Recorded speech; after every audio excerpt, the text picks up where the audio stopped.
Now, let's dive deep into this big LGBTQ story for today. I'm Faye, what? And let's queer up the USA view. So some stuff happened today. Trump 2.0 was sworn in and LGBTQ America buckles their seatbelts. It's January 20th, 2025, and it's a new day in America. History was made. 3 LGBTQ embracing presidents sat in the Capitol Rotunda to see a change of epic proportions. Until 2020, Barack Obama was considered the most embracing queer community president in history. Today, Joe Biden ended his 53-year Washington era as being the most LGBTQ embracing president in history. But on this inauguration day, it was clear that there is a new sheriff in town. And in the first few minutes, he created dramatic changes to the LGBTQ landscape. Trump will sign executive orders that will change years of LGBTQ progress made, including ending diversity programs, changes in education, and redefining what America publicly thinks about the diversity in the LGBTQ plus community. In the first moments after his swearing in, Trump delivered the most political inauguration speech in American history in front of history's most important advocates in politics, business, and faith. Florida finally gets its first president of the United States. Among significant highlights at the swearing-in ceremony was his declaration that the U.S. was going to embrace free speech in social media. All the major tech companies were sitting right behind Donald Trump after donating $1 million to the inauguration each. And it is clear now why. Trump is going to embrace the Twitter and new Meta policies to remove LGBTQ plus support and allow unfettered and inaccurate claims against the queer community in social media. He said that military policy would immediately end to stop what he calls a radical social experiment. He is referring to ending DEI, including drag shows, trans participation in the military, celebration of prides, and more.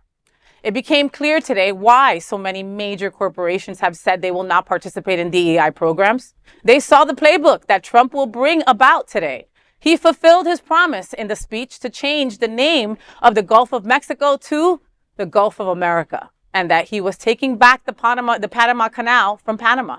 He said, quote, "We returned the Panama Canal to Panama. We did not give it to China," end quote. As 20,000 guests sat nearby at the Capital One Arena, the biggest single applause and cheer was when Trump said that American policy will be that there are only 2 genders, male and female. Later, as Biden was boarding Marine One to leave Washington, the crowd at the arena chanted the famous cheer, "Nah, nah, nah, goodbye," meaning to Biden. During a speech after the inauguration, Trump again said tonight that the so-called J6 hostages would be freed.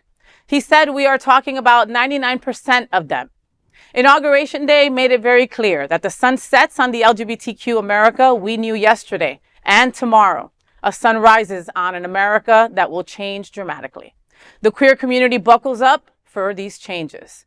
Folks, I will say that I did not fulfill my complete duty as lead anchor of this show because I did not watch the inauguration today, okay? And I did that honestly, clearly for my mental health, okay? I had to choose my mental health before picking this seat at this table. So for that, I apologize to you because I could not get myself to see anything that had to do with today.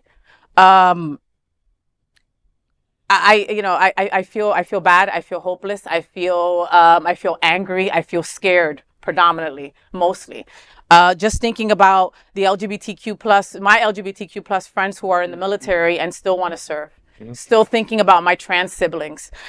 He started his day off saying, America's better. We've got 2 genders, male and female. He made that distinctly clear, making it that it's going to be a focal point from day one. I'm in fear. I'm scared. I know there will be plenty of memes about Melania's hat and all this kind of stuff, but I'm not there yet. I'm in utter fear as to what happens now. Day one, he's already setting the path and it's not looking pretty. No, he struck fear in the hearts of millions of people, millions. And I'm not sure that there are seatbelts secure enough for what LGBTQ America is about to face during Trump 2.0, aka the Retribution Tour. I did see the inauguration. I did watch it because I knew we were probably going to talk about the show tonight. It is a little scary.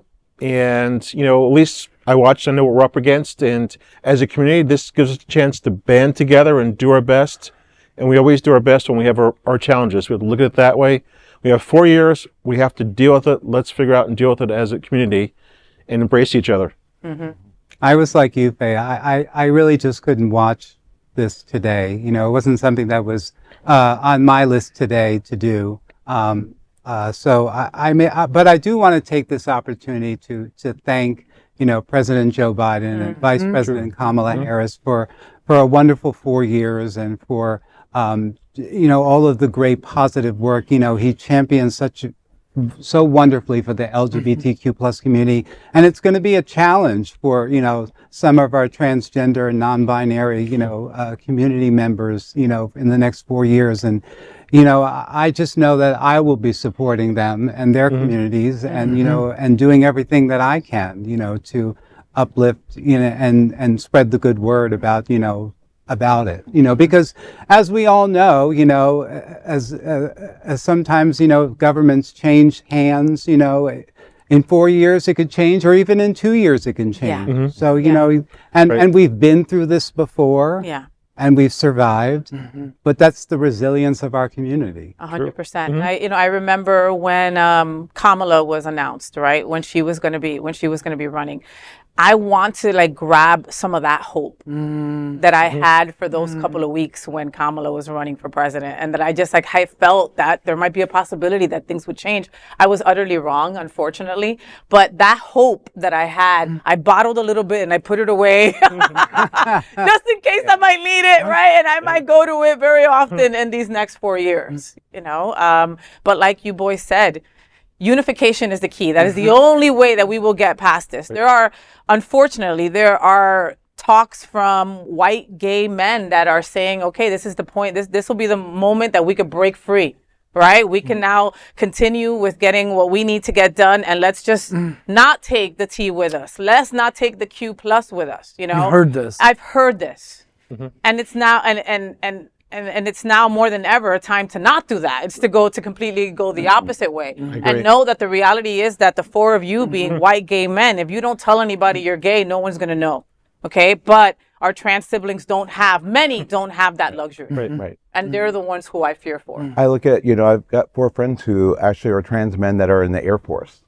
So that, you know, that's obviously very concerning. And that they want to still serve for their country baffles me. Right. And let's not even, we can't even begin about, you know, transgender in sports, you know, playing, you know, we've had conversations about this around this table with, you know, bans already happening for that. You know, this is already becoming a big setback for that as well. Really, gender affirming care for kids here in Florida has ceased. But I have to have, and I'm going to say it, I'm going to be the eternal optimist, because after all, today is Martin Luther King Day. Oh my God, you're right. You're right. And we've been here before, as Edward said. So it's a matter of how we rise up and how we overcome and rise up together. Great point. Thank you, Vaughn, for being that optimist. I needed to hear that, right? And isn't that awful that like MLK Day fell to the wayside at that moment completely, instead of thinking what MLK might say, might do. You know, I know he had his own stance when it came to LGBTQ, and it wasn't all perfect, but he was all about love. And that was what he stood for. And that is what we need to embrace and remember, especially when we think of those in our community most affected. Well, we'll be giving you more news for the next 4 years about, you know, Cheeto Face and the rest. So we will be here to follow up and be that beacon of hope for all of you, and bring those stories to you no matter what, because that is what Queer News does, and what Happening Out Television Network will continue to do. So that is the big LGBTQ story for today, and there is no other queer nonprofit media platform like this in the entire world. Make sure you support our LGBTQ stories by subscribing and sharing Queer News Tonight.